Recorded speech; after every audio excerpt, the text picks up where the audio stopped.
Hello everyone, good morning. I am Nandini. Welcome to our channel Wi-Fi Study with Nandini. जहां पर हम बात करेंगे 7 फेब 2023 के करंट अफेयर के बारे में। तो आइए देखते हैं क्या है हमारे पास। सबसे पहले हम बात करेंगे टर्की की, जहां पर 7.8 तीव्रता का भूकंप नोट किया गया है। और टर्की का जो दक्षिणी टर्की का क्षेत्र है, गाजियान्टेप शहर, वो सबसे ज्यादा प्रभावित हुआ है। भूकंप कैसे आता है इसके बारे में थोड़ी सी बात कर लेते हैं। तो देखो, जो हमारी धरती है, हमारी जो पृथ्वी है, उसके अंदर 7 प्लेट्स हैं। ये 7 प्लेट्स हमेशा क्या करती है, मूवमेंट में रहती है। तो जब ये मूवमेंट करती रहती है तो कभी कभी ये प्लेट्स आपस में टकरा जाती हैं, जिसकी वजह से जो प्लेट्स का किनारे वाला हिस्सा है वो मुड़ जाता है, या फिर दो प्लेट्स के बीच में फॉल्ट लाइन जोन क्रिएट हो जाता है, जिसकी वजह से जो पृथ्वी के अंदर की एनर्जी है वो बाहर निकलने की कोशिश करती है, और इससे क्या होता है, भूकंप, धरती हिलने लगती है और भूकंप आ जाता है। भूकंप को सिस्मोग्राफ से नापा जाता है। यहाँ पर भूकंप की तीव्रता के क्या क्या स्टेजेस हैं वो दिए गए हैं, जिसको आप वीडियो पॉज करके पढ़ सकते हैं। अब हम बात कर लेते हैं भारत के नियंत्रक और महालेखा परीक्षक कैग के बारे में। तो कैग के द्वारा छठे शंघाई सहयोग संगठन यानी SCO देश के सुप्रीम ऑडिट इंस्टीट्यूशंस के नेताओं की बैठक की मेजबानी की जा रही है। 6 फरवरी 2023 को की गई है। कहाँ पर? लखनऊ में, है ना। अब थोड़ी सी बात कर लेते हैं कि कैग क्या है और इसमें क्या किया जाएगा, इसमें कितने देश हैं। तो देखो, जो जो ये SCO है यानी शंघाई सहयोग संगठन है, इसमें कुल 8 देश हैं, ठीक है। साथ में आपको बता दें कि उत्तर प्रदेश की जो राज्यपाल है आनंदीबेन पटेल ने बैठक का जो है उद्घाटन किया है। और 2023 की जो थीम है भारत की तरफ से, वो है एक सुरक्षित SCO की ओर, ठीक है ना। और जो भारत के नियंत्रक और महालेखा परीक्षक हैं वो कौन है? गिरीश चंद्र मुर्मू। और उन्होंने एक विषय सेलेक्ट किया है। वो विषय क्या है? लेखा परीक्षण में उभरती तकनीकों के उपयोग पर विचार विमर्श किया है। यानी कि ये जो सब्जेक्ट है, लेखा परीक्षण में उभरती तकनीकों के उपयोग, इसी विषय पर ये बैठक की गई है। और इसके साथ साथ में साइबर सुरक्षा, डिजिटल प्रौद्योगिकी, यांत्रिक बुद्धिमत्ता, इन टॉपिक्स के ऊपर विचार विमर्श किया जा रहा है। कैग की जो स्थापना है वो अनुच्छेद 148 के तहत की गई है। और साथ में ही ये एक लीगल बॉडी है भारतीय सरकार की। और इस राष्ट्रपति के सिग्नेचर के बाद या राष्ट्रपति के द्वारा इसकी स्थापना की जाती है, इनकी नियुक्ति की जाती है कैग की। और साथ में इनका जो कार्यकाल होता है वो 6 वर्ष का होता है, या 65 वर्ष की जब तक वो आयु प्राप्त नहीं कर लेते तब तक का इनका कार्यकाल होता है। नेक्स्ट बात कर लेते हैं कि इसके जो यहाँ पर कैग के बारे में सारी डिटेल दी गई है कि कैग की किस आर्टिकल के अंतर्गत कैग के लिए क्या क्या काम है, और वो क्या कर सकता है, वो किस तरीके से जो स्टेट गवर्नमेंट के जो सरकारी निगम है या सरकारी खाते हैं, और भारत सरकार के जो सरकारी निगम या खाते हैं, उनकी किस तरीके से देख रेख करता है, किस आर्टिकल में क्या बातें कही गई हैं, ये सारी चीजें लिखी गई हैं, जिसको आप वीडियो पॉज करके देख सकते हैं। नेक्स्ट बात कर लेते हैं हम अर्थशास्त्र की प्रोफेसर और शोधकर्ता शमिका रवि को प्रधानमंत्री की आर्थिक सलाहकार परिषद के सदस्य के रूप में नियुक्त किया गया है। कौन है शोधकर्ता जिनका नाम है शमिका रवि? देखो, जो ये अर्थशास्त्र की प्रोफेसर और शोधकर्ता शमिका रवि हैं, उनको प्रधानमंत्री की आर्थिक सलाहकार जो परिषद है, उसके एक मेंबर के रूप में नियुक्त किया गया है। और आपको बता दें कि जो ये आर्थिक सलाहकार परिषद होता है, ये गैर संवैधानिक बॉडी होती है। यानी इसको प्रधानमंत्री के जो पर्सनल एडवाइजर के रूप में ये टीम काम करती है, जो प्रधानमंत्री को विभिन्न प्रकार के आर्थिक मुद्दों पर सलाह देने का काम करते हैं, जैसे कि मुद्रास्फीति क्या चल रही है, माइक्रो फाइनेंस क्या है, और उसके अलावा औद्योगिक उत्पादन से रिलेटेड जो भी इकोनॉमिकल जो मुद्दे हैं, उनके ऊपर एक टीम के रूप में काम करती है। इसमें इसमें एक प्रमुख होता है, एक अध्यक्ष होता है, और साथ में ही 6 अंशकालिक सदस्य होते हैं, मतलब जिनकी सदस्यता क्या होती है, टाइम टाइम पे बदलती रहती है। और वर्तमान में जो अर्थशास्त्री देव राय हैं, वो इस टीम की अध्यक्षता कर रहे हैं।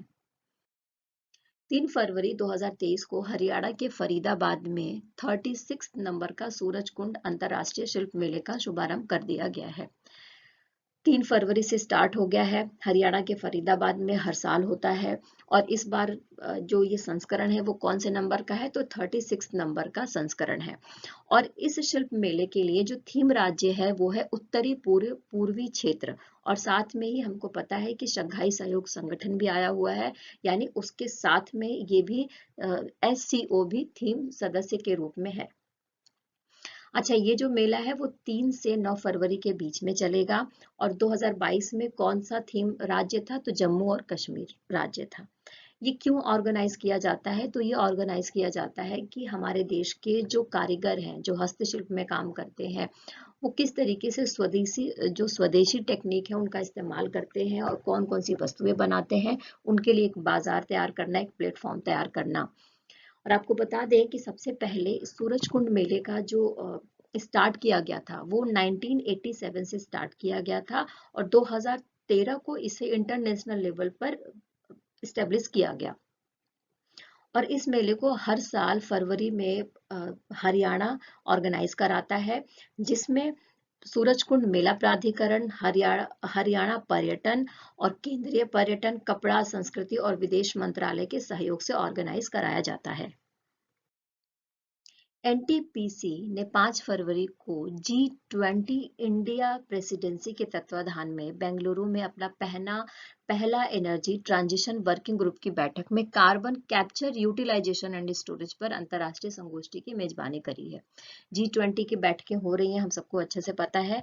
तो 5 फरवरी को क्या किया जा रहा है कि जो carbon capture, utilisation and storage है, इस पर बात की गई है G20 के सदस्यों के द्वारा, जिसका उद्देश्य है कि 2070 तक शुद्ध शून्य कार्बन उत्सर्जन किया जाए, यानी जो कार्बन की जो उत्पत्ति है वो बिल्कुल शून्य कर दी जाए। इस उद्देश्य से किया जा रहा है।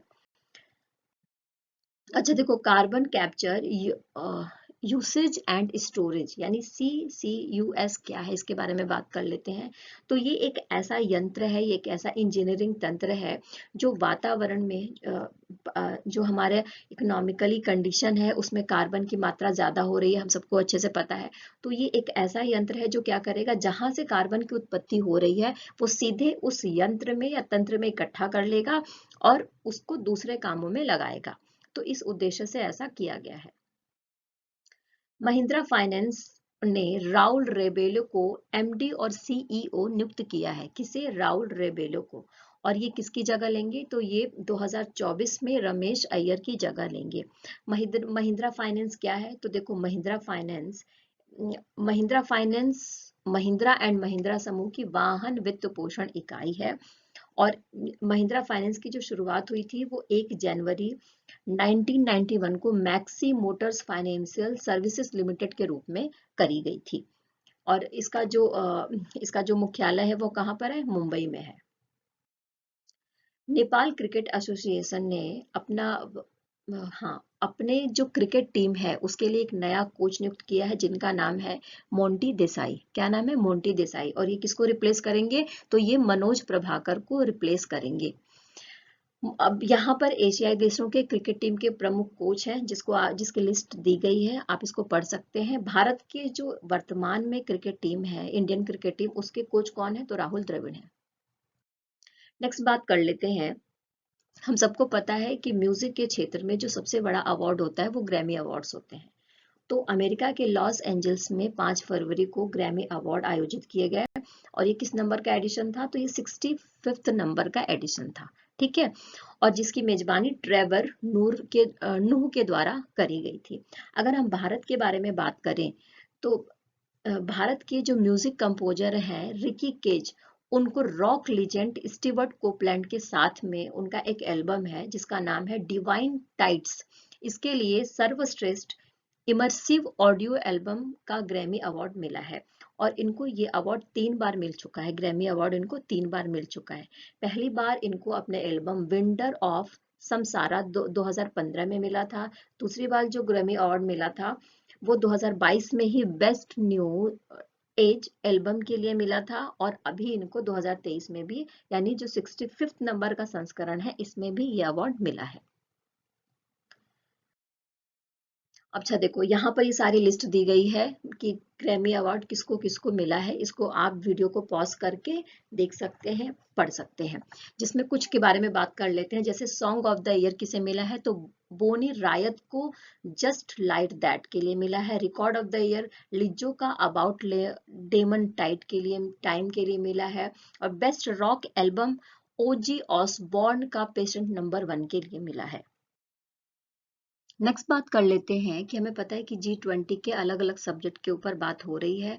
तो अभी क्या हो रहा है कि 6 फरवरी 2023 को असम के गुवाहाटी में 3 दिवसीय यूथ यूथ 20 एंगेजमेंट ग्रुप की पहली बैठक आयोजित की गई, जिसमें G20 के देश भी शामिल थे।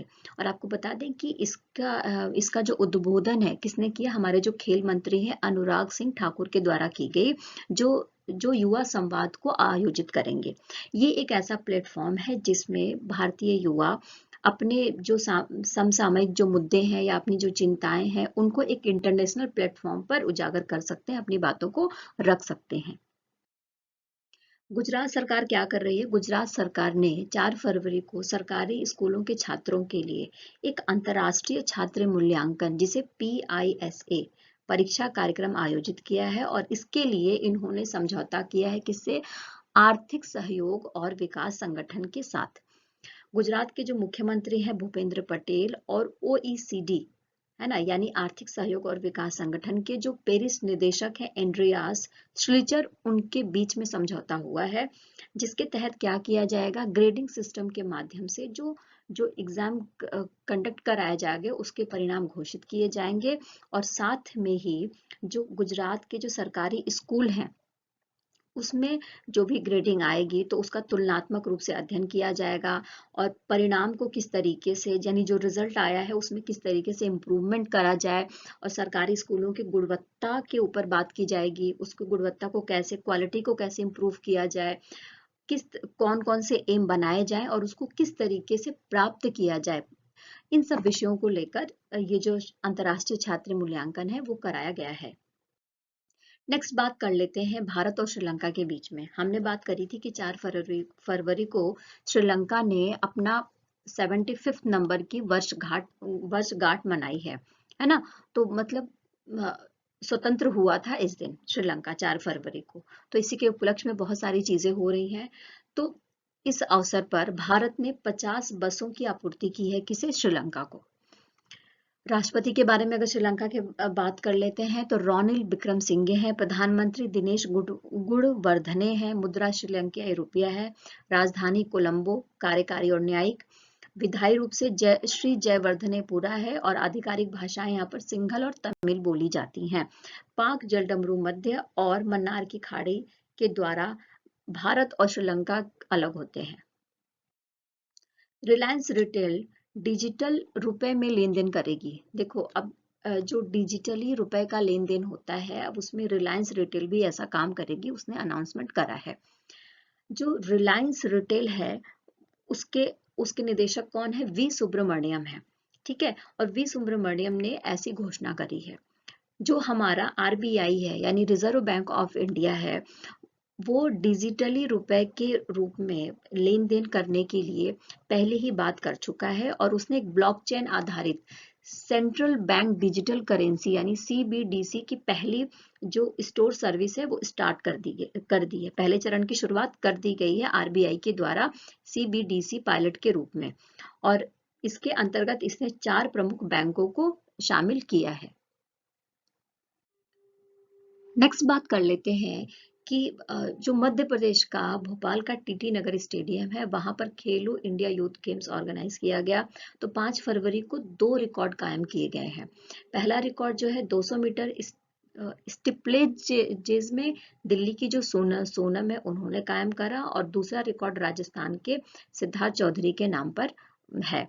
और साथ में आपको बता दें कि जो ये ओवरऑल जो ये प्रतियोगिता हुई थी इसमें सबसे ज्यादा पदक जीतने वाला स्टेट कौन सा है? महाराष्ट्र है, सेकंड नंबर पर आता है हरियाणा और तीसरे नंबर पर आता है मध्य प्रदेश, है ना। तो ये लिस्ट याद करने की ज्यादा जरूरत है क्योंकि इसमें हमेशा पूछा जाता है कि कौन सा राज्य सबसे ज्यादा पदक लेकर आया। तो महाराष्ट्र फर्स्ट नंबर पे, सेकंड नंबर पे हरियाणा और थर्ड नंबर पे क्या है?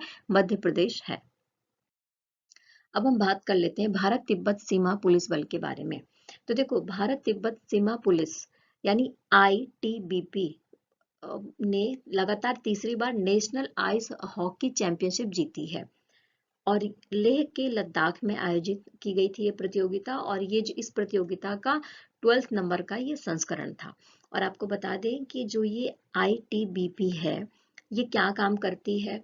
देखो, इसका फुल फॉर्म क्या है, भारत तिब्बत सीमा पुलिस बल एक अर्धसैनिक बल है, ठीक है, जिसकी स्थापना 1962 में की गई थी और जो स्पेशली बनाया गया था कि किस तरीके से जो कठिन भूभागीय क्षेत्र है भारत के, जो जलवायु परिस्थितियां है, हिमालय के जो बिल्कुल हायर ऊंचाई पर जो जगहें हैं, वहां पर सीमा की सुरक्षा कौन करता है, तो ये ITBP के द्वारा किया जाता है। इनका आदर्श वाक्य है शौर्य दृढ़ता कर्म निष्ठाम। मुख्यालय इसका है नई दिल्ली और महानिदेशक कौन है, अनीश दयाल सिंह। केरल ने जीती नेशनल बीच सॉकर चैंपियनशिप। आपको बता दें कि बीच सॉकर चैंपियनशिप पहली बार नेशनल लेवल पर ऑर्गेनाइज की गई है और कहां पर आयोजित की गई थी, केरल में आयोजित की गई थी। और इसको आयोजित किसने करा था, तो ऑल इंडिया फुटबॉल फेडरेशन के द्वारा, है ना। तो इसमें जो केरल है वो फर्स्ट नंबर पर है और सेकंड नंबर पे कौन है, पंजाब। भारतीय एथलीट है दीपा कर्माकर, उन पर 11 महीने का बैन लगा दिया गया, किसके द्वारा, ITA यानी इंटरनेशनल टेस्टिंग एजेंसी के द्वारा लगाया गया है। और ये जो इनका बैन है वो 10 जुलाई 2023 को समाप्त हो जाएगा। इसमें कहा गया है कि उन्होंने प्रतिबंधित पदार्थ जिसका नाम है हाइजेनामाइन का सेवन किया है। नेक्स्ट बात कर लेते हैं, केंद्रीय आवास और शहरी मामलों के मंत्री हरदीप सिंह पुरी ने कहा है कि जो प्रधानमंत्री आवास योजना शहरी है उसको अगले साल के लिए भी बढ़ा दिया गया है और इस योजना के तहत 1.12 करोड़ घरों का निर्माण किया जाना है। और आपको बता दें कि इस योजना की शुरुआत 25 जून 2015 को भारत सरकार के द्वारा की गई थी, केंद्रीय आवास और शहरी मामलों के मंत्रालय के तहत। और ये कहा गया था कि जितने भी लोग हैं जिनको पक्के घरों की जरूरत है, जरूरतमंद है, उनको पक्के घर बनाकर सेंट्रल गवर्नमेंट देगी। भारतीय अमेरिकी अमी बेरा है, उनको वहां की 118वीं कांग्रेस के लिए house permanent select committee on intelligence में काम करने के लिए नॉमिनेट किया गया है।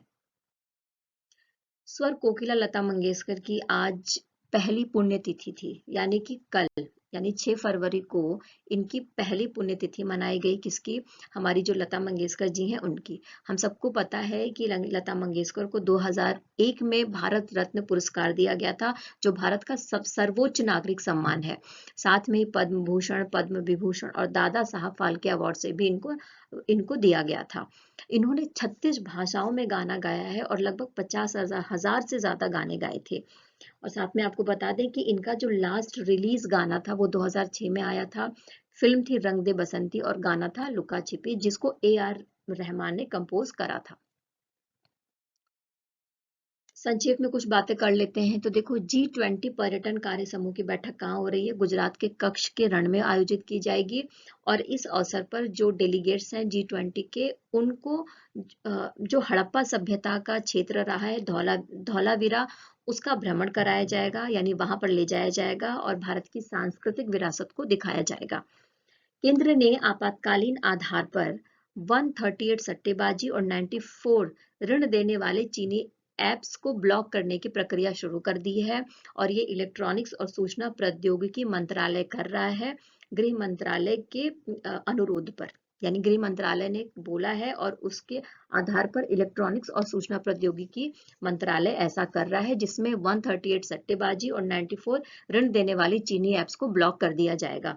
सिंगापुर के जो मुख्य न्यायाधीश हैं सुंदरेश मेनन, उन्होंने अभी भारत का सर्वोच्च न्यायालय का फाउंडेशन डे सेलिब्रेट किया गया था। कौन से नंबर का, 73 नंबर का। तो इसमें अतिथि के रूप में शामिल हुए थे सिंगापुर के मुख्य न्यायाधीश, जिनका नाम है सुंदरेश मेनन।